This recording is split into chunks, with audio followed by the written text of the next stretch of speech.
Hello, hello, hello. Good morning, good afternoon for whatever time zones you guys are in. From the Pacific Coast, it's still morning. Good afternoon for those of you who are on the East Coast. It's still morning for those people who are in the Central Time Zone. You guys are moving to afternoon. It's about to be 12 o'clock over there. Right now it is 12:59 Atlanta time, where I am. And today is it's kind of cloudy or whatever. Maybe it's gonna rain today. It smells like it anyway.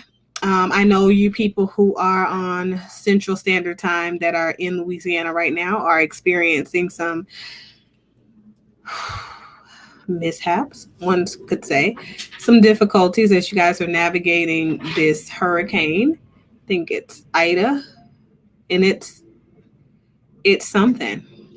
It is. So my heart, my thought, reflections, positive energy, and vibes and prayers are definitely with you guys. And just positive energy to everybody wherever you are. Because I know this is a very, tough time as it, applies to keeping your energy center positive and calibrated. My question for you folks is, are you truly walking in your purpose? And this brief video will only be really a means to kind of recalibrate that, to help us have a better understanding of what it means to walk in a purpose and to help us learn how to recalibrate. So one of the things that I always say is that the easiest way to know when you're not positioned in the proper place in life is when you get the most resistance, the most reluctance, and nothing at all aligns itself properly. And that's not the same as meeting strife or struggle, right? That's meant to yield a testimony. Okay. Because sometimes we do have to go through very difficult times in life for us to fulfill our destiny and for us to really seat ourselves properly.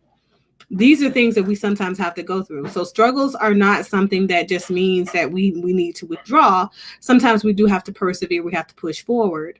But walking in your purpose looks like everything in life starts to finally lay out, align properly, resonate with your inner components, your spirit properly. Okay.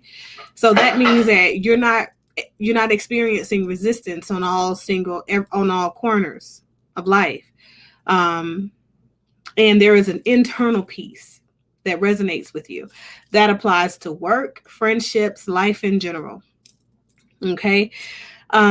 So walking in your purpose requires that you are curious at every stage of your life's development. Until you are dead, you're still growing.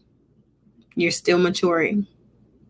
And it's a beautiful thing if you let it happen and stop trying to get in your own way and interfere with that thing. Okay. So we need to learn from the experiences that life yields, allow us space and permission to call a thing, whatever that thing is. Don't put yourself in a place to where you're always judging or looking to judge yourself and your events that are happening in your life and the people that you have in your life. Just call the people what they are. Some people are meant to be takers because we're meant to be givers in that space in our life. Sometimes we're meant to be the taker, and that's okay. Because in that moment, we're meant to receive something that is necessary for us to position ourselves properly as we move into the next phase of life. So life is about levels and learning how to appropriately apply what we take from each level to our life experiences in our future and in our present. So if you are not currently walking in your purpose, if you feel like you're very uncomfortable in the space that you are positioned in right now, if you feel like life is folding you in, there's a high possibility that you are currently not walking in your purpose. And the way that you realign yourself is to simply take a step back, look at all the elements and all the people and all the things that you were tied to, and ask yourself, what is the benefit, right, of these things? What am I gaining from these interactions? What are those people gaining from my presence in their life, from my activity in their life, right?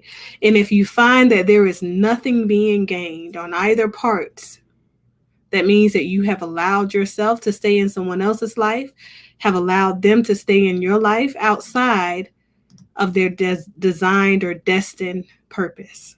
Okay.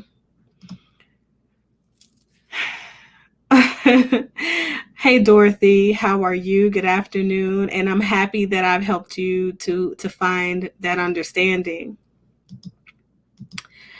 Good afternoon, Miss Sandy. How are you? How are you? So, and it can sometimes be challenging. Sometimes it can be hard for us to walk in our purpose, because I'm going to tell you guys about some of those folks that you've allowed to overstay their welcome. Those people eventually become very toxic. Okay.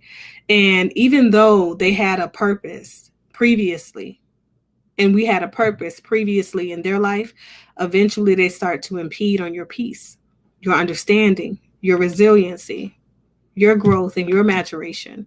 So it's really important that we reseat those people or repurpose those people, move them out of the spaces that we have them taken up that they're not supposed to be in, so we can receive our blessings, as they say, right? So that is all that I have for you guys. I just wanted to kind of bring this beautiful ray of sunshine your way and brighten your day, especially for those of you who are in Louisiana and, you know, in the hurricane business. That's tough stuff. Okay. So remain positive, keep your life and your energy center positive. Okay. And do what it is that you can to bring some sunshine to someone else's cloudy day. Okay. That's all I got, you guys. Later days.